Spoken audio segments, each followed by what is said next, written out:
All right, Shalom. All praise, honor, and glory goes to Yahweh, Bahashem, Yahawashi. Double honors to my apostles and elders at Great Millstone, and honors to all you fellow laborers that are enduring afflictions, bringing out this word in sincerity and in truth. Yahawashi, Yahawashi, Ba'akwadash Rakab, Barakathum, to all you sincere listeners. All right, so I want to go into this lesson. It's proven that the white man is the devil, the so-called white man, known as Esau or Edom in the Bible, is the devil, particularly you so-called white people here in America. And you're getting called out even by other Edomites. And what's happening is you're being exposed to what the men of the Lord, to the world, to what the Lord and certain analysts already knew, man, that you're not in Syria for any humanitarian reasons because you want to help out the people, but because you want to divide and conquer it. Just like the ancient Roman Empire, just like they divided and conquered lands. Okay, we would weaken the country by dividing them and splitting them against each other, and then ruling and taking our resources. That's what you want to do in Syria, and that's what you've been doing since you came into power. Okay, over 500 years ago. So I'm gonna read this article and hit some precepts. Moscow accuses U.S. of planning to partition Syria. Foreign Minister Sergei Lavrov on Wednesday accused the U.S. of planning to partition Syria. Plans of de facto partition of Syria exist. We know about it and will ask our American colleagues how they do imagine all this, Lavrov said during a speech at Leaders of Russia contest.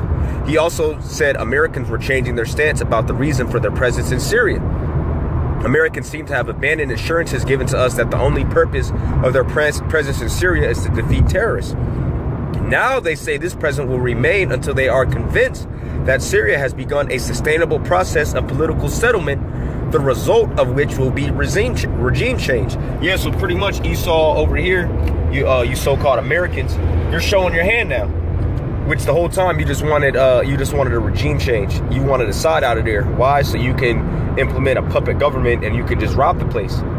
But see, Russia, they have interest there as well. They have a naval base there, and they have certain agreements with the Syrian administration run by Assad. So they're not going to let that happen.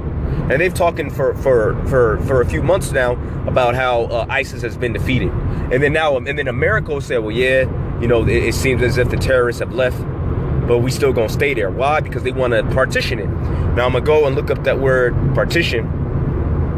Yes, so partition, a sharing, division, distribution method of dividing. Yeah, so they want to divide up Syria. They want to split it into different, probably 3 or 4 sections or factions, and then they want to overly support. This is what the so-called white man does time and time again.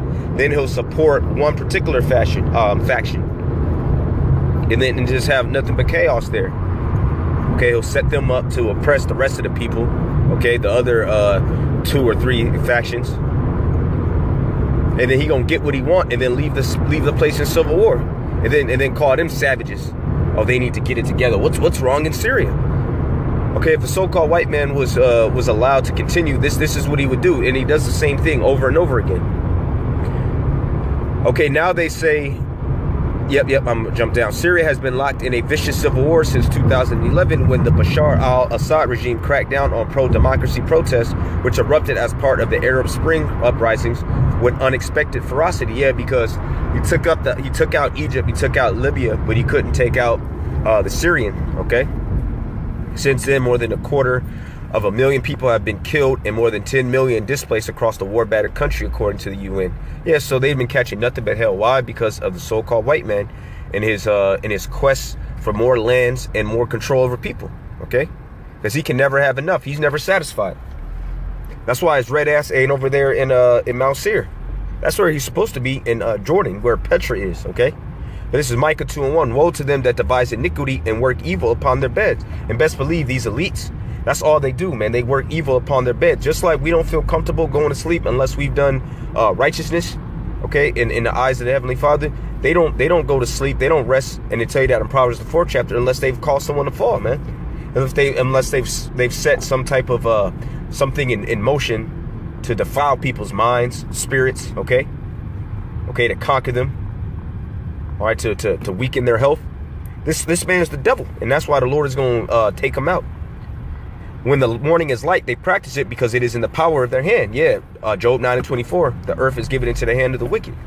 And so this devil, he knows that he's in a position of power right now, so that's why he's doing the most, okay?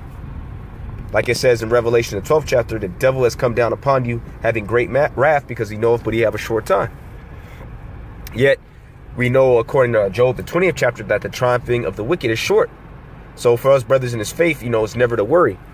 Okay, he's going to get a lot more souls. He's going to take a lot more people with him. Yet if you're right in the spirit, you know, if you're of the elect, you're going to be all right, and you're going to be protected from all of the snares that he has coming upon this earth. All right, and they covet fields and take them by violence. Is that not what he's doing over there in Syria? Now, this doesn't have to say in the ledger Esau, or this is talking about white people. You know, by precept upon precept, okay? You know through the spirit that this is talking about the so-called white man, known biblically as an Edomite or Esau, okay? And they covet fields and take them by violence, and houses and take them away. So they oppress a man in his house, even a man in his heritage. That's right, because he doesn't just take the lands.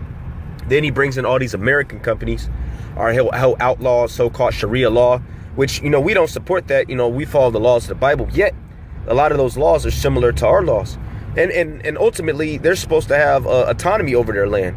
Who does this devil think he is to go and implement anything? The only ones who are set up to judge on this earth are the elect, okay? Because we're set up by Yahweh and Yahawashi, and we judge according to the spirit, okay? You so-called white people, you're the last ones to go over to any place and deem what's righteous and what's wicked, okay? You're the devil, okay? And what he's doing with partitioning, that's an ancient way of governing, okay? And it goes back to the Romans. I'm gonna read a little bit on it. Yeah, see, you got a little Roman devil right here. Well, actually, it says tradition attributes the origin of the motto to Philip of Macedonia, which that was the first to reign over Greece. Okay, this was the father of Alexander the Creep. Okay, yeah, so really it goes to him, and then the Romans adopted it. Okay, so divide and rule in politics and sociology is gaining and maintaining power by breaking up larger concentrations of power into pieces that individually have less power than the one implementing the strategy. Yeah, so it says maintaining power by breaking up larger concentrations of power, which is Syria, okay, because that's a united country. Larger concentration of power into pieces that individually have less power than the one implementing the strategy. Yeah, because the so-called white man, they're not really deep like that. So for them to conquer, what did they do? They played on ethnic tensions, like what happened in Rwanda. You got the Tutsis and the Hutu. That's what the so-called white man did. Okay, he favored one group over the other, and then what happened? It exploded into a genocide.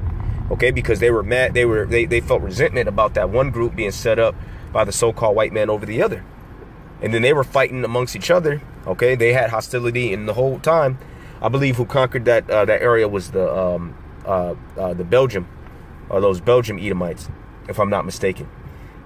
Okay, but the whole time they were looting them. Okay, and that's what the so-called white man does. The concept refers to a strategy that breaks up existing power structures and especially prevents smaller power groups from linking up, causing rivalries and fomenting discord among the people. See, that's all, and that's the only way that the so-called white man can rule. Okay, because once everybody clicks up and realizes that he's the devil, he's through, he's cooked. And that's the time that we're coming into right now. Everybody's waking up to the fact that he's the devil. He's the problem on the earth. That's why you have power blocks such as BRICS set up, which is Brazil, Russia, Iran, China, and I believe South Africa, okay, which are so-called emerging economies. They're linking up. Then you got China linking up with Russia, and you have all types of proxy wars. Why? Because they understand the method of the so-called white man. That if they link up together, they're better off putting their tension and their conflict to the side and taking care of this big devil over here, man, who's really not big. He just seems big because he's divided everybody up. Okay, you know, and that's pretty much it. That's the point that I wanted. And like I said, the Romans, this is what they implemented. Okay, this is First Maccabees 1:1, and they implemented that on Salakia under emulation from Philip of Macedon. Okay, now this is First Maccabees 8:1. Now Judas had heard of the Romans, that they were mighty and valiant men, and such as would lovingly accept all that joined themselves unto them, and make a league of amity with all that came unto them. I'm gonna jump down to 14. Yet for all this, none of them wore a crown or was clothed in purple to be magnified thereby, Moreover, how they had made for themselves a senate house wherein 320 men sat and counseled daily, consulting always for the people, to the end they might be well ordered. And that they committed their government to one man every year, who ruled over all their country, and that all were obedient to that one, and that there was neither envy nor emulation among them. Now, what does that sound like? That sounds like the way the American government is set up, okay? You got a Senate House, you got the House of Representatives, and then you have a president, which back then they were known as Caesars. Okay? And that's why when you read, so it's the same thing. There's no new thing under the sun. Matter of fact, let me go ahead and get that. Because this is nothing but an extension of the Roman Empire. That's why they're taking after the same customs, the same architecture, and the same way of ruling over people. Ecclesiastes 1:9, the thing that have been, it is that which shall be, and that which is done, and that is that which shall be done, and there is no new thing under the sun. And that's true. You can see everything is reincarnated. Okay, and just like ancient Rome fell, this revitalized Roman Empire is going to fall, and it's going to fall tremendously, and it's never going to rise up again. And here's the prophecy on it. This is Daniel chapter 2. Verse 40, and the fourth kingdom shall be strong as iron, for as much as iron breaketh in pieces and subdueth all things, and as iron that breaketh all these, and it shall break in pieces and bruise. And that's the Roman Empire. Okay, because the Romans came after who? The Greeks. Okay, and then so yeah, you had the Babylonians, you had the Neo-Babylonian Empire. Then you had the Persians and the Medes, and then you had the Greco-Roman Empire. Well, some call it the Greco-Roman Empire. Some differentiate. They say the Greeks and then the Romans. Okay. So this fourth kingdom is talking about the Romans. You had the Greek again. You had the Greeks first, and then you had the Romans. Verse 41. And whereas thou sawest the feet and toes, part of potter's clay and part of iron, the kingdom shall be divided. Yeah, and the Rome, you go back to the ancient Roman Empire, it was divided. What did the so-called white man do? He divided and he ruled, okay? He would conquer these different nations. He would set up garrisons, barracks. All right, he put his representatives in the land. Okay, but they were all divided. But there shall be in it of the strength of the iron, for as much as thou sawest the iron mixed with clay. And as the toes of the feet were part of iron and part of clay, so the kingdom shall be partly strong and partly broken. And that's talking about the time that we're in right now. You got the European Union. Okay, it's partly strong and it's partly weak, partly broken. Because you have strong nations like Britain, which they petitioned and they had a referendum to leave the EU. Now you have certain forces that want to keep them in. Technically they're still in. Then you have what, even though they use pounds, okay, they're still technically a part of the EU at this moment. They're a strong nation. You have Germany, which some will say is even stronger than Britain. Then you have France. But then on the flip side, you got Italy, you got Greece, which they've been catching hell since I came into truth, man. They've been in uproars since 2008, so you know it's nothing but pure hell out there. Yeah, so Greece, Italy, Ireland, Portugal, and Spain. Partly strong and partly broken. Those nations are through. Okay, and a lot of their representatives, they're getting pressed by their people because the common people know that they're set up as puppets just to put them on the hook for taxes in order for bailing them out of their low economic situation. And whereas thou sawest iron mixed with miry clay, they shall mingle themselves with the seed of man, but they shall not cleave one to another, even as iron is not mixed with clay. Yeah, they're separate, okay? They have their own separate identities, okay? And in the days of the Salakia, you know, Satan been trying to plague the last couple of days, you know. And in the days of these kings shall the power of heaven set up a kingdom. Right, so obviously we're in this time because we're at the end of the world.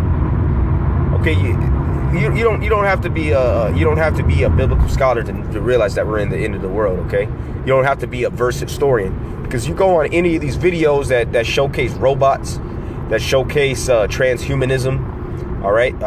Any wickedness. People always say on a comment board, man, Jesus has to be coming back soon. This is outrageous.